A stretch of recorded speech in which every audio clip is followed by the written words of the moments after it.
Hello দর্শক বন্ধুরা, আমার নতুন একটা ব্লগ ভিডিওতে তোমাদের সবাইকে স্বাগতম জানাই। আশা করি সবাই খুব ভালো আছো। আর যারা যেখান থেকে দেখছো তাদেরকে একটা ছোট্ট রিকোয়েস্ট, আজকের ব্লগটা পুরোটা দেখার অনুরোধ রইল। আর ব্লগটা যদি তোমাদের একটুও ভালো লেগে থাকে তাহলে অবশ্যই একটা লাইক করো আর একটা কমেন্ট করে জানিও। ঘড়িতে এখন বাজে সকালবেলা 8:30। রান্নাবান্না আজকে তাড়াতাড়ি কমপ্লিট করে নিয়েছি। আজকে যেহেতু শনিবার না, শনিবারটা নিরামিষ রান্নাটাই বেশি রাখি। শনিবার আর মঙ্গলবার এই দুটো দিন না নিরামিষ রান্না থাকে বলে এতটা ভালো লাগে যে কি বলবো। মানে নিরামিষ রান্না মানে একটু তাড়াতাড়ি রান্নাঘরটা পরিষ্কার হয়ে যাওয়া।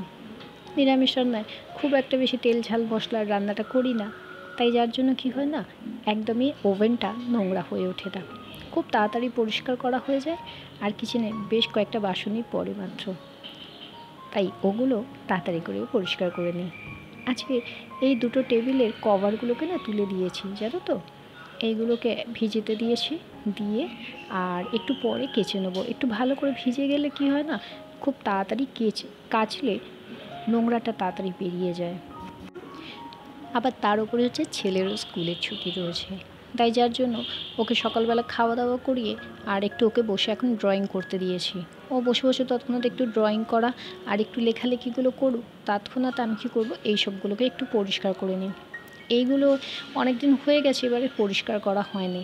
আর গতকাল রাত্রেবেলা হাজব্যান্ড এখানটায় বসে অফিসের কাজ করছিল, করতে করতে ও বলল যে টেবিলের মধ্যে একটা ছোট নাকি আরশোলা দেখতে পেয়েছে।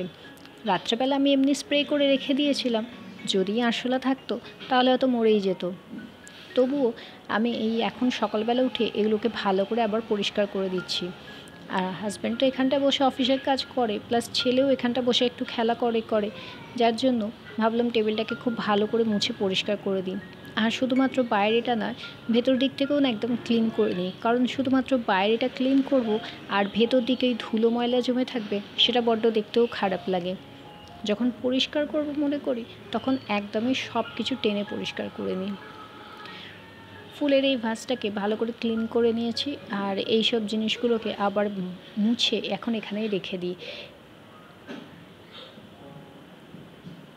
কভারগুলো শুকিয়ে গেলে তারপরে এসে কভারগুলোকে লাগাতে দেবো, কারণ যা পরিমাণ গরম তাতে জামা কাপড় বেশিক্ষণ রোদ্দুরে দিতেও লাগছে না। আর রোদ্দুরে দিয়েও রাখলে দেখেছি খুব তাড়াতাড়ি মনে হয় রঙটাও নষ্ট হয়ে যাবে।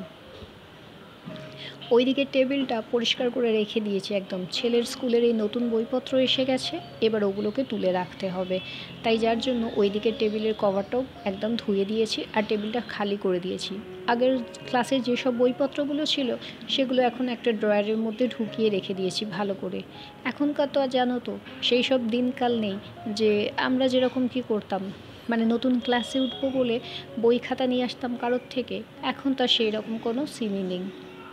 যাকে এই যে দেখো বেডরুমটাকে আমি এইভাবে পরিষ্কার করেছি, কেমন পরিষ্কার হয়েছে অবশ্যই একটু কমেন্ট করে জানিও। চেষ্টা করেছি যেখানকার জিনিসগুলো সেখানে একটু যত্ন করে রাখার।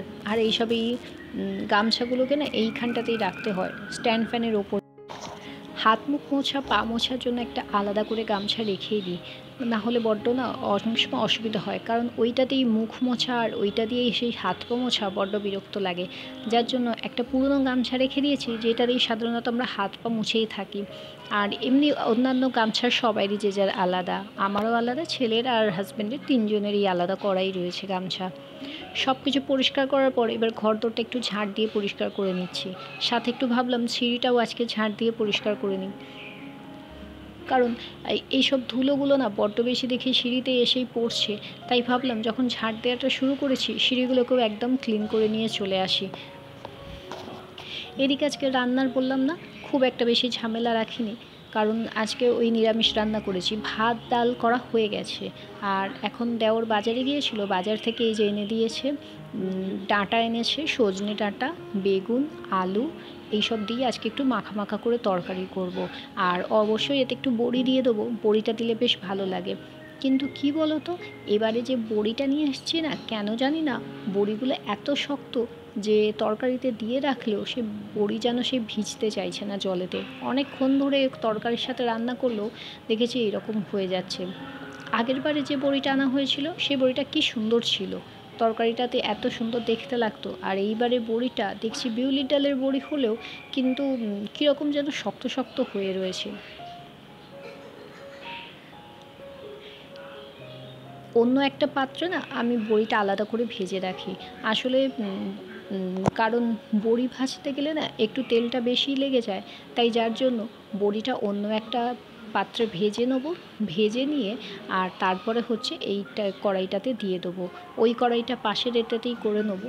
আর সাথে হচ্ছে একটুখানি করলাও এনেছে দেওর, তাই ভাবলাম যে একটু করলা ভাজা, ভাত, ডাল আর একটা এই মিক্স সবজি করে নিলে মোটামুটি শনিবারের রান্নাটা আজকে কমপ্লিট হয়েই যাবে।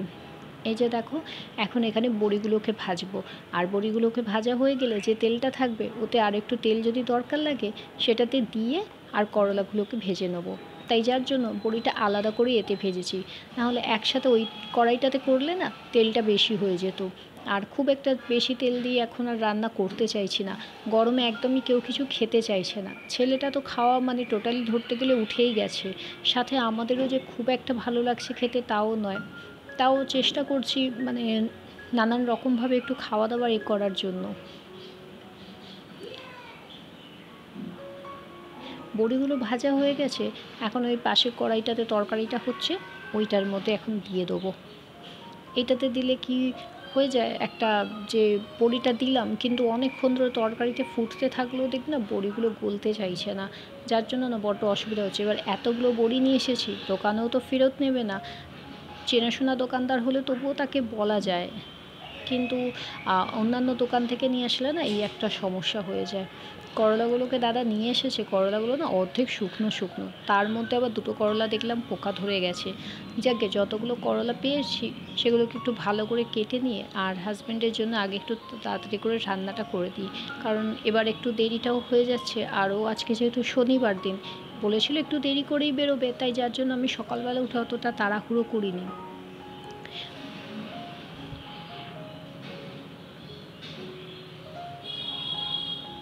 একদমই না করলাতে নুন হলুদ মাখিয়ে নিয়েছি ভালো করে।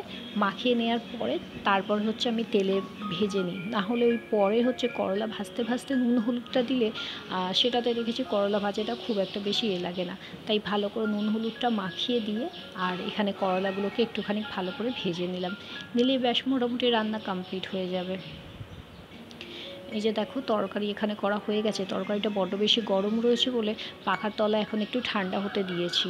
আর এই যে করলা ভাজা, ভাত আর ডাল, ব্যাস এই রান্নাগুলো করে দিলে মোটামুটি হাজব্যান্ডের আজকে সকালবেলা অফিস নিয়ে চলে যাওয়া হয়ে যাবে। আর আমি চেষ্টা করি ওর রান্নাগুলোকে না খাবারগুলোকে ঠান্ডা করেই দেওয়ার জন্য, কারণ ওর খাবারের কোনো ঠিকানা থাকে না। কোনো দিনও বিকাল 4টেয় খাচ্ছে, কোনো দিন আবার দুপুর 2টোতেও খায়। যদিও বা অফিসে এসি রয়েছে, কিন্তু তা সত্ত্বেও আমাকে সেদিনকে বলল তরকারিতে নাকি ডালটা গন্ধ হয়ে গিয়েছিল। তাই আমি সব তরকারি কী করছি ঠান্ডা করে তারপরে ওকে দিই।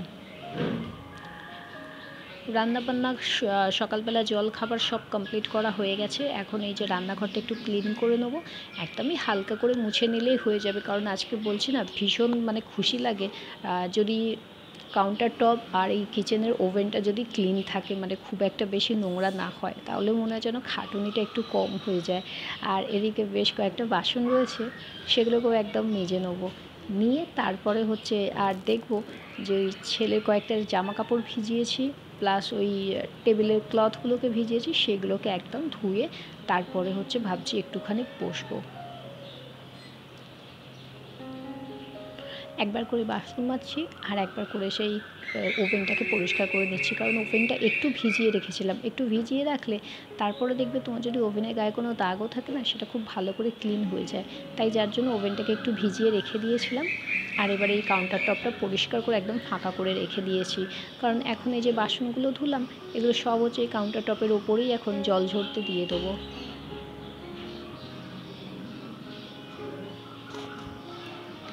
কাজ একটু দেখবে গুছিয়ে করে দিলে না হাতে অনেকটা সময় পাওয়া যায়। তারপরে সেই সময় তুমি অন্যান্য অনেক কাজ করতে পারো। শুধু একটুখানি সময় বুঝে আর হিসেব করে যদি আমরা কাজ করতে পারি, তাহলে কিন্তু সংসারে নিজেদের ইচ্ছা মতো অনেক কিছু কাজই আমরা করে নিতে পারি। তাই যার জন্য আমি যখনই কোনো কাজ করি না কেন আগে একটু প্ল্যান করে নিই যে এইভাবে প্ল্যান করে কাজ করলে দেখি সংসারে অনেকটা বেশি সময় পাওয়া যায়, আর সেই সময়টায় আমি নিজের ভালো মন্দের কাজকর্মগুলো করে উঠতেই পারি।